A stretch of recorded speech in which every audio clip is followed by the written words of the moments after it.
Assalamualaikum warahmatullahi wabarakatuh. Halo semuanya.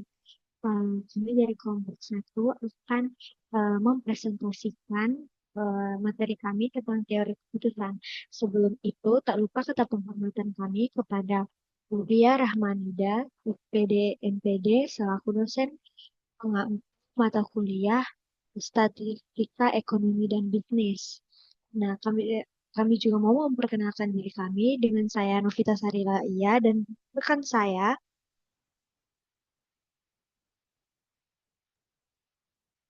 Saya Dania Syifa Jurang Taruna. Saya Kesi Fortisya Parisna. Oke, boleh di next. Nah, di materi pertama itu kita masuk ke pengertian dan elemen-elemen keputusan. Boleh di next.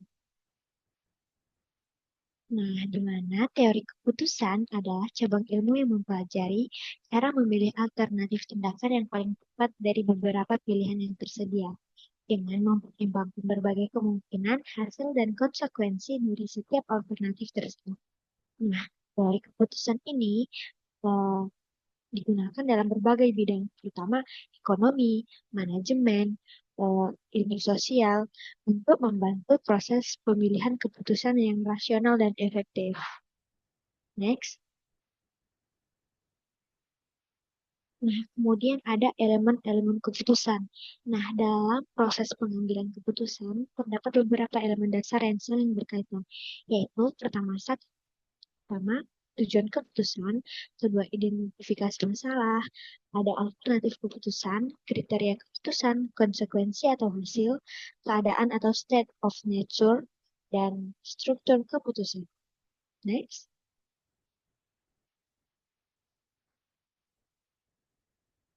Dan selanjutnya akan dijelaskan oleh rekan saya. Selanjutnya ada materi mengenai pengambilan keputusan dalam kondisi risiko atau risk. Nah, jadi yang pertama ada pengertiannya. Pengambilan keputusan dalam kondisi beresiko adalah merupakan pengambilan keputusan di mana terjadi hal-hal seperti di bawah ini. Yang pertama, ada alternatif yang harus dipilih mengandung lebih dari satu kemungkinan hasil. Lalu yang kedua, ada pengambilan keputusan memiliki lebih dari satu alternatif tindakan. Yang ketiga, ada diasumsikan bahwa pengambil keputusan mengetahui peluang yang akan terjadi terhadap berbagai tindakan dan hasil. Nah, yang keempat, ada risiko terjadi karena hasil pengumpulan keputusan tidak dapat diketahui dengan pasti walaupun diketahui nilai probabilitasnya. Dan terakhir, ada pada kondisi ini, keadaan alam sama dengan kondisi tidak pasti. Bedanya dalam kondisi ini, ada informasi atau data yang akan mendukung dalam membuat keputusan berupa besar atau nilai peluang terjadinya bermacam-macam keadaan. Yang pertama ada mengukur resiko. Jadi besar kecilnya resiko dapat diukur dengan konsep statistik yaitu teori probabilitas atau PI, ada variance atau O2 atau standar deviasi O. Probabilitas PI adalah peluang timbulnya kejadian antara PI lebih besar dari nol dan lebih kecil dari satu. Nah, besarnya probabilitas suatu kejadian antara nol dan satu. Lalu, jumlah probabilitas dari seluruh kejadian yang mungkin terjadi adalah satu, PI sama dengan satu. Jenis kejadian atau event menurut probabilitas adalah satu kejadian yang pasti terjadi atau certainty event bila PI sama dengan satu. Yang kedua ada kejadian yang tidak mungkin terjadi atau impossible event bila PI sama dengan nol. Dan yang terakhir ada kejadian yang mungkin terjadi atau possible event bila PI lebih besar daripada nol, lebih kecil daripada satu. Biasanya akar dari varian tersebut disebut dengan simpangan baku atau standard deviation yang digunakan untuk mengukur resiko. Selanjutnya ada teknik dalam penyelesaian pengambilan keputusan. Nah, bentuk penyelesaian dapat dilakukan dengan berbagai cara pendekatan, yaitu dengan cara pendekatan penentuan nilai harapan, lalu nilai kesempatan yang hilang, dan nilai harapan informasi sempurna. Yang pertama ada nilai harapan atau expected value, yang dimana jumlah dari kemungkinan nilai-nilai yang diharapkan terjadi terhadap probabilitas masing-masing dari suatu kejadian yang tidak pasti. Nilai yang pertama ada nilai harapan yang maksimum. Untuk hal-hal yang sifatnya menguntungkan laba, penjualan, penerimaan, dan sebagainya, maka nilai EV harus maksimum. Dan untuk hal-hal yang bersifatnya merugikan kekalahan, maka nilai harapan EV harus minimum. Yang pertama ada rumus EV, yaitu EV sama dengan payoff dikali probabilitas suatu peristiwa. Nah, EV ini memaksimalkan keuntungan. Nah, jadi ada contoh soal, sebuah perusahaan dihadapkan pada persoalan untuk memilih tiga alternatif investasi, yaitu A, B, dan C. Keuntungan yang diperoleh dari alternatif tersebut tergantung pada situasi pasar dengan yang pertama ada prospek pasar dengan lesu, prospek pasar yang lesu dengan probabilitas 15%, lalu ada prospek pasar yang normal dengan probabilitas 30%, dan yang terakhir prospek pasar cerah dengan probabilitas 55%.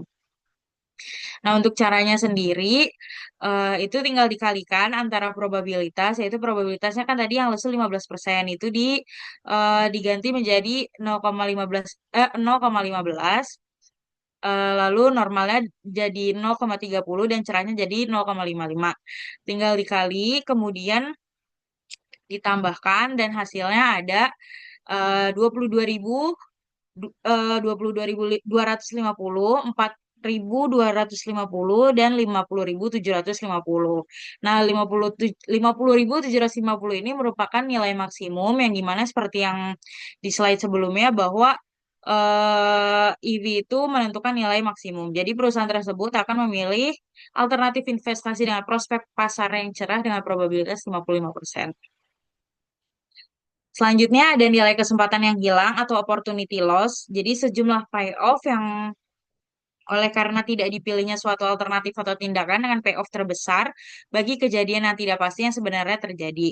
Untuk menentukan nilai keputusan didasarkan pada nilai kesempatan hilang atau expect opportunity loss atau EOL yang dipilih dari nilai minimum. Hal ini karena untuk menghindari rasa penyesalan atau ketidakpuasan.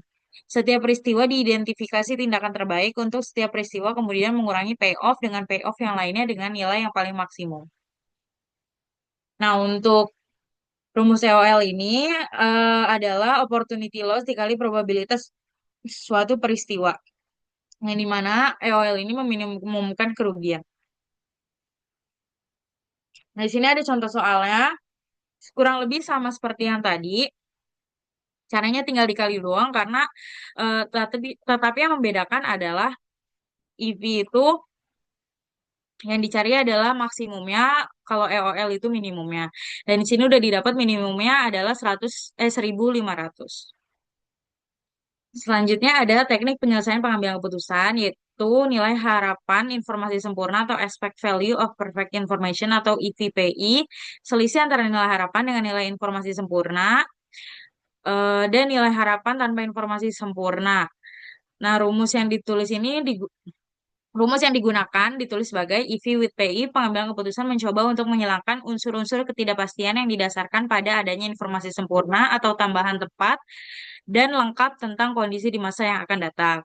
Terus yang kedua ada EV without PI, nilai rata-rata terbesar setiap alternatif tindakan, jumlah maksimum yang dapat dibayarkan oleh pengambil keputusan untuk mendapatkan informasi sempurna. Dan yang terakhir ada EV with PI. Nah, untuk EV with Pay ini caranya, ini masing-masing prospek pasar ini dicari yang nilainya paling besar. Yaitu kan kalau prospek pasar lesu nilai yang paling besarnya 45, berarti 0,15 dikali 45. Nah, kalau normal yang paling besarnya 60, jadi 0,30 dikali 60, dan yang terakhir cerah paling besar kan 50.000. Tinggal dikali, lalu ditambahkan, nah hasilnya ada 52.250. Nah, tadi kan rumusnya selisih antara EV dan EP kan. Nah, EP-nya tadi itu yang maksimum yaitu 50.750. Jadi tinggal dikurang aja 52.250 dikurang 50.750, hasilnya 1.500. Selanjutnya ada langkah-langkah pengambilan keputusan. Yang pertama ada pembatasan masalah, lalu yang kedua ada penentuan tujuan, yang ketiga ada pencarian alternatif, yang keempat ada peramalan dampak, yang kelima ada penentuan pilihan, yang keenam ada analisis sensitivitas. Selanjutnya akan dilanjutkan oleh rekan saya. Selanjutnya, saya akan menjelaskan pengambilan keputusan dalam kondisi ketidakpastian atau uncertainty. Boleh next. Jadi pengambilan keputusan dalam kondisi ketidakpastian adalah proses di mana seseorang harus menentukan pilihan tanpa memiliki informasi yang cukup tentang kemungkinan hasil yang akan terjadi. Pengambilan keputusan hanya mengetahui kemungkinan hasil dari suatu tindakan, namun tidak dapat memperkirakan seberapa besar peluang masing-masing hal itu terjadi. Nah, tingkat ketidakpastian keputusan semacam ini dapat dikurangi dengan beberapa cara. Yang pertama, mencari informasi lebih banyak. Semakin banyak informasi, maka semakin jelas juga kondisi yang akan kita hadapi. Yang kedua itu melalui riset atau penelitian. Ini bisa membantu kita mengenal situasi lebih dalam dan membuat keputusan yang lebih baik. Yang ketiga, melalui riset. Yang ketiga, menggunakan probabilitas subjektif. Ini maksudnya kita menggunakan pengalaman kita untuk memperkirakan kemungkinan yang mungkin terjadi meskipun tidak berdasarkan data pasti. Jadi intinya meskipun kita tidak bisa tahu apa yang akan terjadi, kita tetap bisa meminimalkan ketidakpastian itu dengan berbagai cara tadi. Boleh di next? Nah, ada 5 kriteria pengambilan keputusan dalam kondisi tidak pasti. Yang pertama itu ada kriteria maksimaks, yaitu pengambilan keputusan yang menggunakan pendekatan ini dianggap sangat optimis karena mereka cenderung memilih alternatif dengan hasil tertinggi yang berpotensi memberikan keuntungan maksimal dalam situasi yang mungkin terjadi. Untuk lebih jelasnya dapat dilihat di contoh soal di mana di sini ada 3 investasi alternatif, ada obligasi, deposito, dan properti dengan hasil yang berbeda tergantung prospek pasar, ada cerah, sedang, dan lesu. Pertanyaannya, berdasarkan tabel di atas, jenis investasi manakah yang harus dipilih jika menggunakan kriteria maksimaks? Boleh next? Nah, jadi yang pertama itu kita cari dulu payoff maksimum dari masing-masing investasi tersebut, yaitu obligasi payoff maksimumnya 200, deposito payoff maksimumnya 175, dan properti itu payoff maksimumnya 250. Nah, setelah dapat payoff maksimum dari masing-masing jenis alternatif investasi tadi, kita urutkan mana yang tertinggi, karena ini adalah kriteria maksimaks. Nah, jadi dapat diputuskan dengan menggunakan kriteria maksimaks adalah investasi properti karena memberikan hasil maksimal dari hasil beberapa jenis investasi, yaitu sebesar 250 juta. Boleh di next? Kriteria yang kedua itu ada kriteria maksimin. Dalam kriteria maksimin, pengambil keputusan dianggap bersikap pesimis atau berhati-hati terhadap kemungkinan di masa depan. Pada pendekatan ini, setiap alternatif dilihat dari hasil terkecilnya, lalu dibandingkan satu sama lain. Alternatif yang dipilih adalah yang memiliki nilai terendah tertinggi, atau dengan kata lain, alternatif dengan kemungkinan terburuk yang masih memberikan hasil terbaik di antara yang lainnya. Boleh di next? Untuk lebih jelasnya dapat dilihat di contoh soal ini di mana ada 3 jenis investasi, ada obligasi, deposito, dan properti dengan hasil yang berbeda tergantung prospek pasarnya, cerah, sedang, berlesu. Pertanyaannya, berdasarkan tabel di samping, jenis investasi manakah yang harus dipilih jika digunakan kriteria maksimin?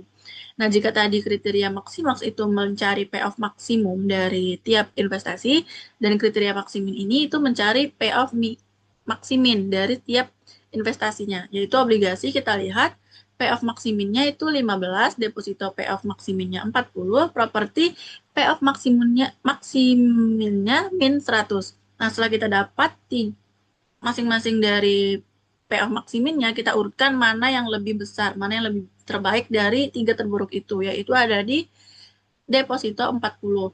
Jadi, keputusan yang diambil berdasarkan kriteria maksimin adalah investasi deposito, karena memberikan hasil maksimal dari hasil minimum beberapa jenis investasi, yaitu sebesar 40 juta.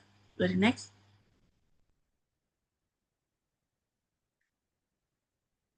Yang ketiga itu ada kriteria Laplace. Kriteria ini disebut juga kriteria equal likelihood. Dalam pendekatan ini diasumsikan bahwa setiap kondisi yang mungkin terjadi memiliki peluang yang sama. Karena pengambil keputusan tidak bisa menentukan atau tidak mengetahui seberapa besar kemungkinan setiap hasil akan terjadi, maka dianggap bahwa semua hasil memiliki probabilitas yang setara. Oleh karena itu, alternatif yang dipilih adalah yang memiliki nilai rata-rata tertimbang tertinggi dari semua kemungkinan hasil. Boleh di next? Untuk lebih jelasnya dapat kita lihat di contoh soal berikut ini.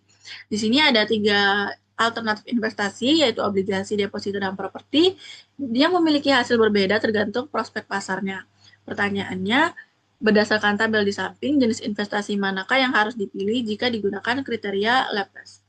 Nah, di sini terdapat 3 jenis pasar, yaitu cerah, sedang, dan lesu, maka probabilitas setiap peristiwa adalah 1/3. Dengan demikian, kita dapat menghitung nilai tertimbang hasil investasi dari masing-masing tersebut. Dengan rumus, 1/3 kali cerah, tambah 1/3 kali sedang, tambah 1/3 kali lesu. Nah, pertama kita cari dulu nilai tertimbang obligasi, yaitu 1/3 kali 200 tambah 1/3 kali 65 tambah 1/3 kali 15, hasilnya 93,33, deposito dengan cara yang sama, hasilnya 104,99, dan juga properti dengan cara yang sama, hasilnya 99,99. Nah, setelah kita dapat nilai tertimbang masing-masing dari investasi tersebut, kita urutkan mana yang tertinggi, yaitu ada di deposito. Karena nilai tertimbang deposito yang tertinggi, maka pengambilan keputusan akan memilih deposito. Boleh di next. Yang keempat itu ada kriteria realism. Kriteria realisme dikenal juga dengan kriteria Horwitz, merupakan kriteria antara maksimaks dan maksimin, atau antara optimis dengan pesimis. Kriteria realisme hasil keputusan dikalikan dengan koefisien optimisme, yaitu A, di mana A besar sama dengan 0, kecil sama dengan 1. Jika A-nya sama dengan 1, itu adalah sangat optimis, dan jika A-nya sama dengan 0, itu adalah sangat pesimis. Nah, di sini kita menggunakan rumus ukuran realisme atau UR, yaitu hasil maksimal kali A tambah hasil minimal kali 1 kurang A. Boleh di next. Untuk lebih jelasnya dapat dilihat di contoh soal ini. Terdapat 3 jenis investasi, ada obligasi, deposito, dan properti dengan prospek pasar dengan hasil yang berbeda tergantung prospek pasarnya. Pertanyaannya, jenis investasi manakah yang harus dipilih jika digunakan kriteria realisme dengan koefisien optimisme A sama dengan 0,7? Nah, tadi diketahui bahwa 0 A-nya sama dengan 0,7. Sekarang kita cari 1 kurang A-nya. Itu 1 kurang 0,7. Hasilnya 0,3. Barulah kita gunakan rumus UR tadi, hasil maksimal kali A tambah hasil minimal kali 1 kurang A. Yaitu yang pertama kita cari UR obligasi, yaitu 200 kali 0,7 tambah 15 kali 0,3, itu hasilnya 144,5. UR deposito dengan rumus yang sama, itu hasilnya 134,5, dan UR properti dengan rumus yang sama, hasilnya 145. Nah, setelah kita dapat UR dari masing-masing investasi, kita urutkan mana yang tertinggi, yaitu ada di properti. Nah, karena memiliki UR yang tertinggi sebesar 145, maka diputuskan investasi properti. Boleh di next.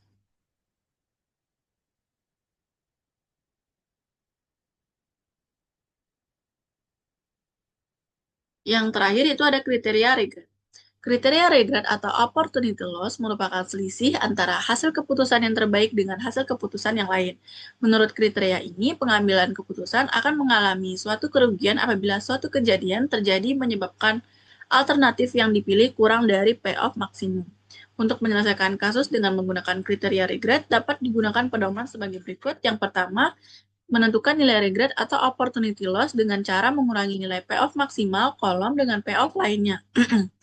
Yang kedua, kita tentukan nilai regret maksimal baris, dan yang ketiga itu kita tentukan nilai minimax sebagai alternatif pengambilan keputusan. Boleh di next.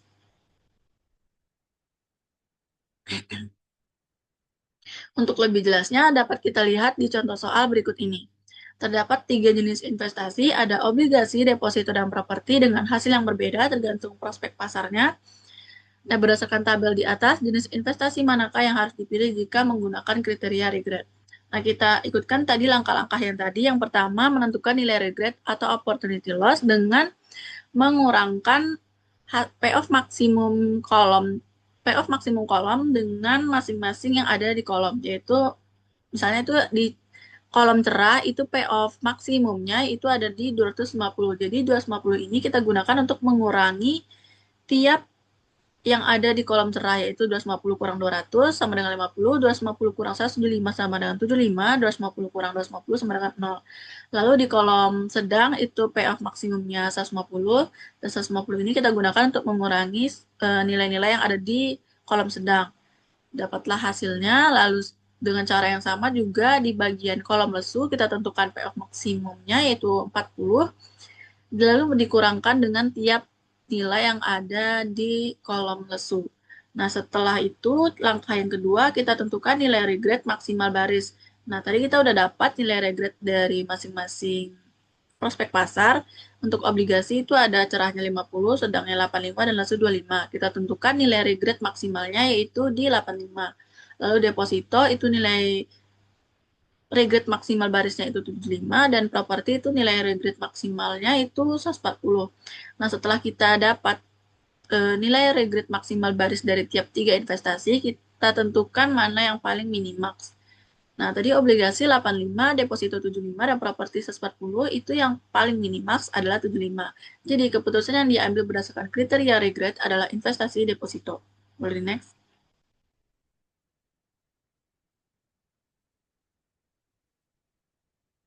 Selanjutnya, saya akan menjelaskan analisis pohon keputusan. Boleh next?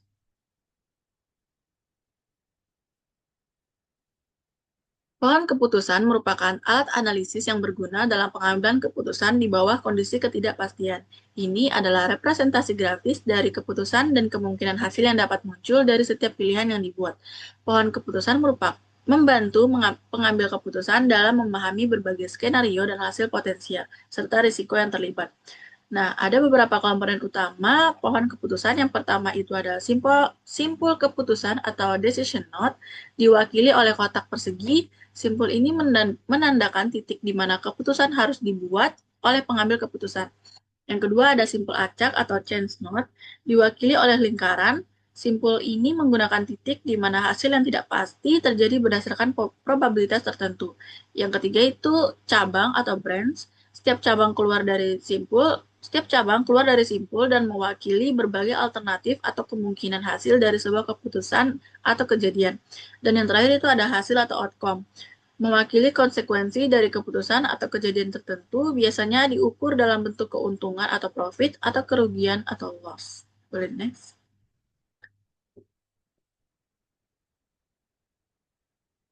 Selanjutnya akan dilanjutkan oleh rekan saya. Oke, selanjutnya ada langkah-langkah analisis pohon keputusan. Yang pertama, ada membangun pohon keputusan.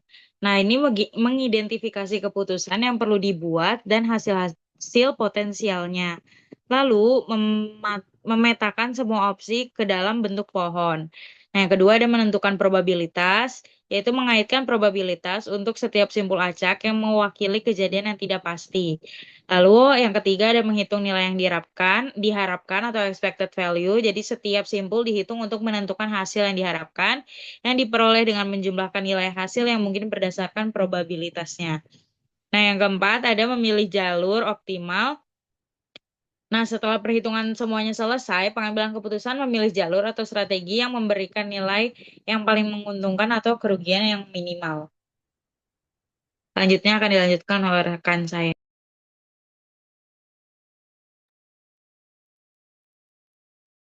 Oke, boleh di next.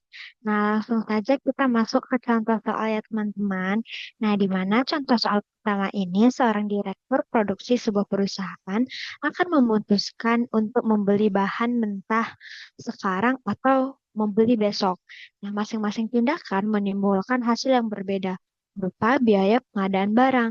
Nah, apabila membeli sekarang, harga per unit barangnya itu Rp14.500. Akan tetapi, kalau pembeliannya dilakukan besok, ada dua kemungkinan nih, yaitu harga turun menjadi 10.000 atau mengalami kenaikan menjadi 20.000. Boleh di next.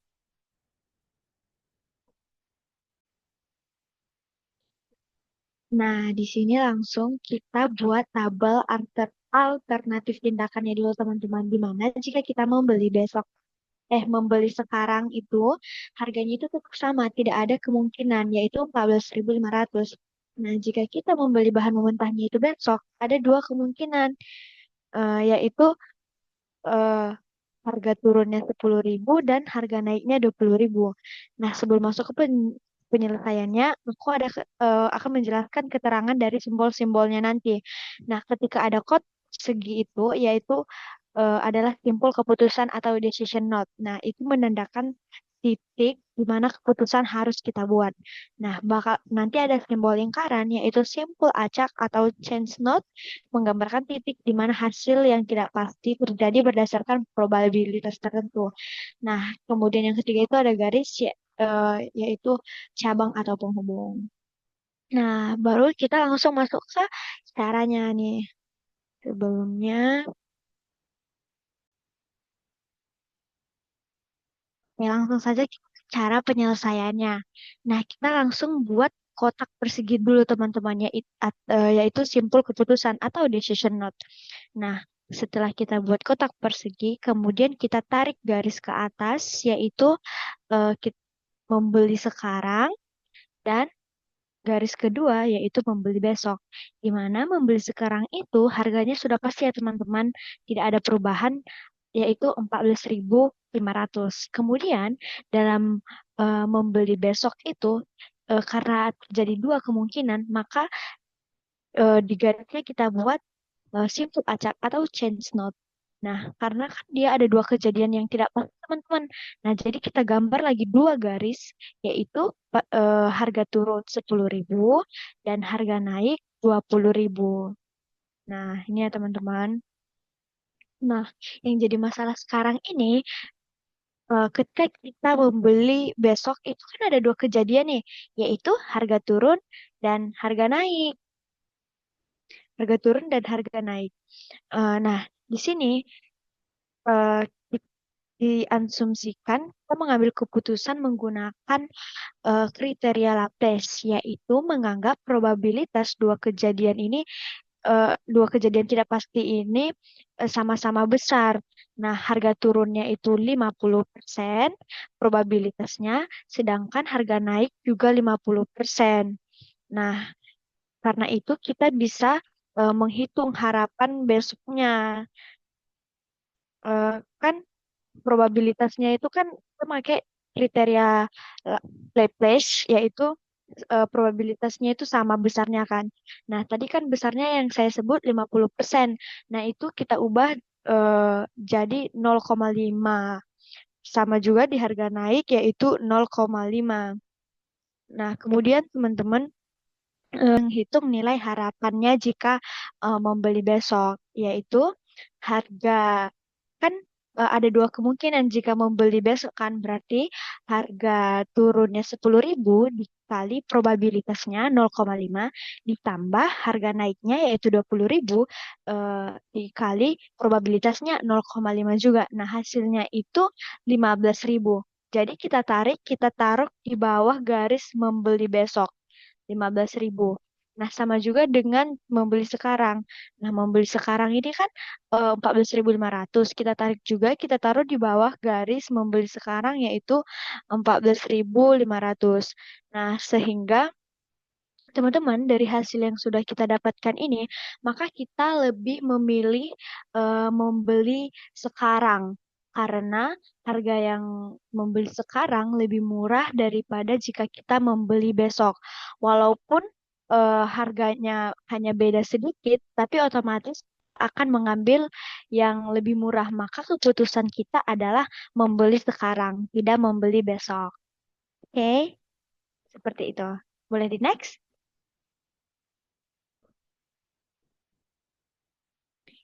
Nah, langsung saja kita ke contoh soal kedua nih, di mana seorang pengusaha minyak memutuskan apakah mengebor atau tidak untuk mendapatkan sumber minyak. Kalau tidak mengebor, ada dua kemungkinan kejadian, yaitu diperoleh sumber minyak bernilai 350 miliar atau tidak memperoleh minyak sehingga menderita kerugian 100 miliar. Nah, tentu saja kalau tidak mengebor, pastinya tidak memperoleh apa-apa. Nah, kalau mengebor, probabilitasnya untuk memperoleh minyak sebesar 0,2 dan tidak memperoleh minyak itu sebesar 0,20 dan 0,80.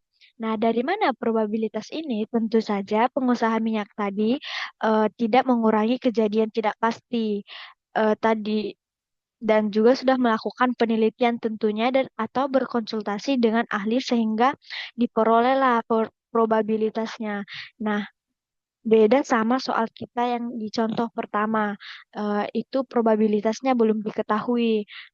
Karena belum diketahui dan hanya ada dua kemungkinan, makanya kita menggunakan kriteria Laplace, yaitu di mana eh, dua kejadian itu kita menganggap probabilitasnya itu sama besarnya. Makanya jadi 50% untuk membeli besok dan 50% untuk membeli sekarang.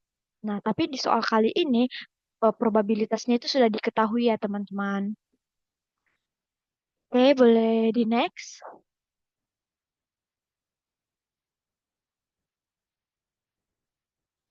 Nah, penyelesaiannya hampir sama dengan cara contoh soal pertama tadi.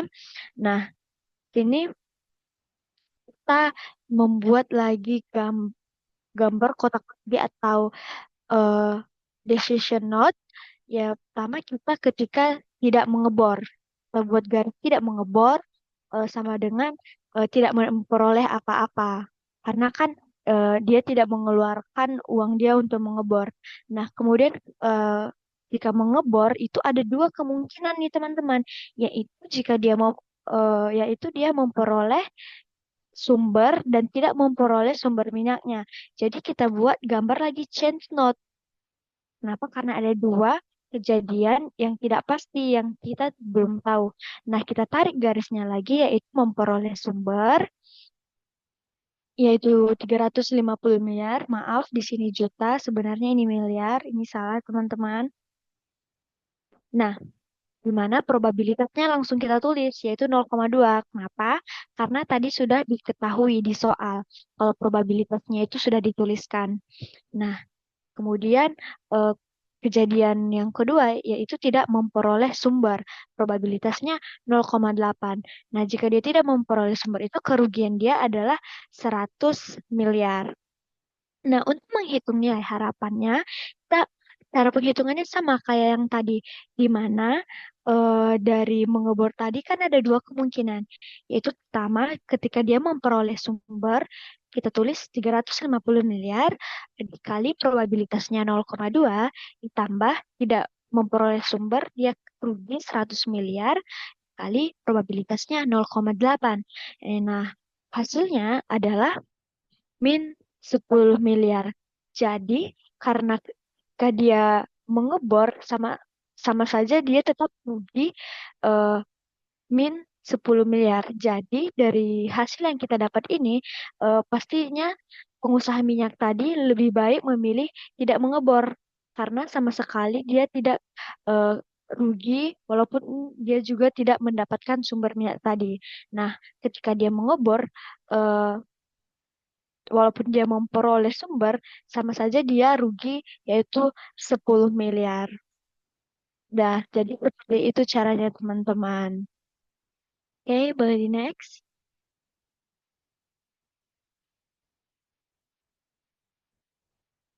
Nah, teman-teman, dari penjelasan tadi pastinya sudah mengerti kan?